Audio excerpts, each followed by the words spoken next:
today can dump data out to Excel. There's a variety of ways, and I won't get involved in that. This was a direct data pull, an example. So you see this I dumped some invoice history data. Now picture if I had rows and rows. Some of the clients I deal with have hundreds of thousands of rows. And so I've got data here. Well, what I'm going to do is I'm going to quickly show you how to do a pivot table, and then I'm going to explain the ones that I've already created. The first step is go up to Insert Pivot Table, and I cheated, and I made it a name range for that sheet of data. And then I say, well, gee, I want to group it by customer, and I'd like to know what the sales are for that customer. That's very basic, right? Now think about, I started out in this business as a programmer. And so we'd have to write programs to do that for a customer. And then the user would come along and say, hey, will you show that to me by item? Sure. So now I can drag it down to here. And he said, well, yeah, you said by item, but I want it by item, then customer. So no problem.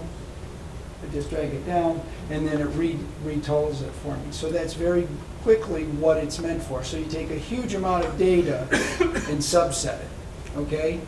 But then, you know, the big buzzword today is dashboards, right? Everybody wants to create dashboards. So I've got the same data, but maybe I have different measurements. Maybe I want to look at gross margin. Maybe I want to look at the data by customer, by product line. There's a whole lot of groupings. I'm going to show you another table here that I pre-set up. And this is called my top 5 selling items, right? So I might sell 100 items, but I only care about a top group of them. So what I've done here is, you notice how it automatically lets me do filtering, and there's actually a built-in filter in Excel that says top 10. And that's kind of a misleader. It's actually whatever you want it to be. So when I click top 10, it says top, what do I want? I want the top 5, I said here. Very simple. And if I had different data fields, here I just did total sales, but if I did total cost, I could say the top 5 by gross margin, by whatever my default is. And just that quickly, it did it. So not a lot of programming, you don't have to know a lot. And the nice thing with it is, especially small businesses, right? You already invested in your accounting software, your inventory systems, you have all this data, but one of the biggest challenges that we have today is, how do I see it? How do I report on it? Also, you want your data to be very dynamic, right? So that I can say, well, that's great, but what is it for this date range? What is it for this customer? Show you a couple more really quick ones.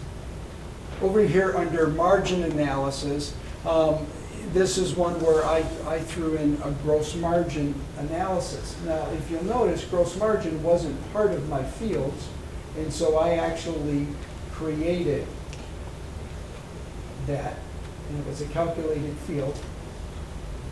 And it's basic Excel, right? So gross margin is my sale amount minus my cost. That gives me my gross margin.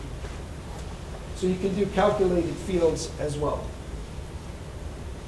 So you can also end up with a dashboard here. And the nice thing with it is I can do what's called a pivot chart. So I take that data and I can build a chart over the top of it. And now I can very easily put what they call data slicers on it and say, show me May. Notice how all 4 charts change. So it's kind of like a quick and easy dashboard. And then I can say, well, take off my by date. And I now want to see it by something else.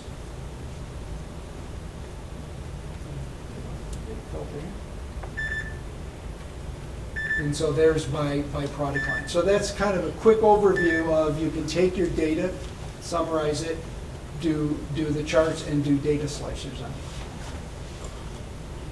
it. Any questions? Is this the latest version of Excel? This is not the latest. I haven't loaded. The latest has even more data analysis capability with it. In fact, you'll be amazed to find that pivot tables go all the way back in Excel, that it's not a new function, it was just a function that we never used. Yes? As much as I love Excel, I have to use Google Sheets because I'm sharing the data that I'm analyzing. Mm-hmm. Do you know if there's any way to get pivot table functions in Google Sheets? That I do not know. It's true. You get private lessons. Yes, it's something that I do. It's one of the things that I work with my clients on. I install accounting software, and that's becoming a very big financial reporting tool, especially the dashboard capability. You should develop your own YouTube channel and show these things. Any other questions? Any other questions?